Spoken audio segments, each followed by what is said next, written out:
नमस्ते, मेरा नाम प्रतीक्षा है और आप देख रहे हैं ललन टॉप। अगर आप कोरोना वायरस का शिकार हुए थे और अब ठीक हो चुके हैं तो पहले तो आपको बहुत बहुत बधाई।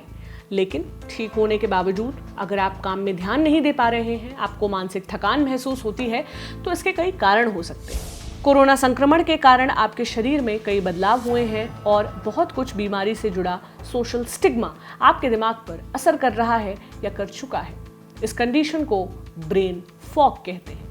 घबराइए मत, जितना भारी भरकम ये सुनाई दे रहा है उतना है नहीं। इससे आप बिना किसी दवाई लिए भी ठीक हो सकते हैं। इसका इलाज बहुत आसान है, लेकिन डॉक्टर से जरूर मिलें। उसके पहले विस्तार से समझ लीजिए इस कंडीशन के बारे में।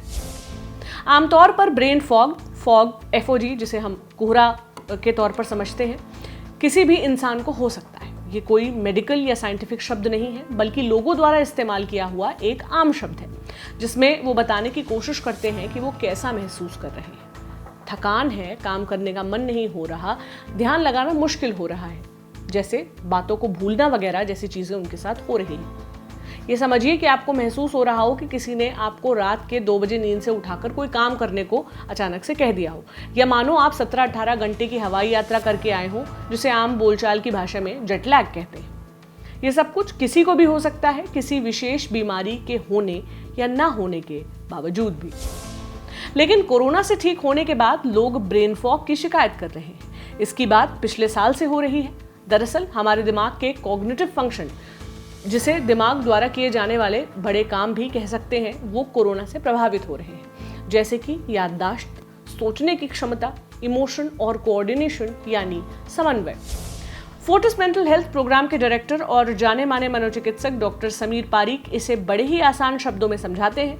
वो कहते हैं, मान लो किसी इंसान को 4-5 दिन अंधेरे कमरे में रखा जाए और फिर उसे एक दिन बाहर ले आया जाए, तो उसे कैसा महसूस होगा। ठीक वैसा ही कुछ मरीजों को कोरोना से ठीक होने के बाद महसूस हो रहा है। वे आगे बताते हैं कि संक्रमण के दौरान क्वारंटीन में रहने से ये सबसे ज्यादा हो रहा है। हालांकि वो ये जरूर कहते हैं कि इसमें कोई घबराने की बात नहीं है। आपके दिमाग के अलावा कोविड-19 शरीर के बाकी अंगों पर भी असर डाल सकता है। हार्वर्ड मेडिकल स्कूल द्वारा प्रकाशित हार्वर्ड हेल्थ ब्लॉग में इंटरनल मेडिसिन के डॉक्टर एंड्रू बर्टसन लिखते हैं, थकान, शरीर में दर्द, सिर दर्द और सोने में दिक्कत सहित अन्य लक्षण ब्रेन फॉग हो सकते हैं। इनमें से कुछ समस्याएं फेफड़ों, दिल, गुर्दे या अन्य अंगों को पहुंची क्षति की वजह से भी हो सकती है। इन अंगों को पहुंचा नुकसान आपके सोचने और समझने की क्षमता को खराब कर सकते हैं और ब्रेन फॉग का कारण बन सकते हैं। उदाहरण के लिए, यदि आप थकान महसूस कर रहे हैं और आपके शरीर में दर्द हो रहा है, तो आप कैसे साफ साफ सोच पाएंगे। यदि आप आधी रात को उठते हैं और सिर दर्द के साथ जागते हैं, तो आप पूरी तरह से ध्यान लगाकर कोई काम कैसे कर पाएंगे। अगर आपको लगता है कि आप ब्रेन फॉग से ग्रसित हैं, तो सबसे पहले किसी डॉक्टर से संपर्क करें। All India institute of medical sciences Delhi में कार्यरत इंटरनल मेडिसिन के डॉक्टर संजीव बताते हैं कि ब्रेन फॉग किसी एक वजह से नहीं होता है। ये फिजियोलॉजिकल यानी कि शरीर के अंदरूनी कारणों और एनवायरमेंटल यानी कि हमारे आसपास का जो माहौल है, जो परिवेश है, उसके कारण हो सकता है। इसकी जांच का तरीका बहुत आसान है। MMSE नाम का एक स्केल है, जिसे mini mental state examination scale कहते हैं। ये 30 पॉइंट्स का एक स्केल है, जिसके तहत कुछ सवाल पूछे जाते हैं और जवाबों के आधार पर नंबर दिए जाते हैं और मानसिक स्थिति का आकलन किया जाता है। फोर्टिस मेंटल हेल्थ प्रोग्राम के डॉक्टर समीर पारीक का मानना है कि ब्रेन फॉग कोविड-19 बीमारी से जुड़ी जानकारी के अभाव की वजह से हो रहा है, क्योंकि ये बीमारी काफी नई है। लॉन्ग टर्म में इसका क्या असर होगा, इसको लेकर असमंजस की स्थिति बनी हुई है। साथ ही साथ कोरोना की दूसरी लहर की वजह से हुई मौतों ने लोगों के दिमाग पर काफी प्रभाव डाला है। फ्यूचर प्लानिंग पर इससे काफी असर हुआ है। लेकिन डॉक्टर समीर ये भी कहते हैं कि आमतौर पर कुछ वक्त में मरीज खुद ठीक हो जाते हैं। ये स्थिति ऐसा भी हो सकता है कि 3-4 महीने तक चले, लेकिन उसके बाद सामान्य हो जाती है।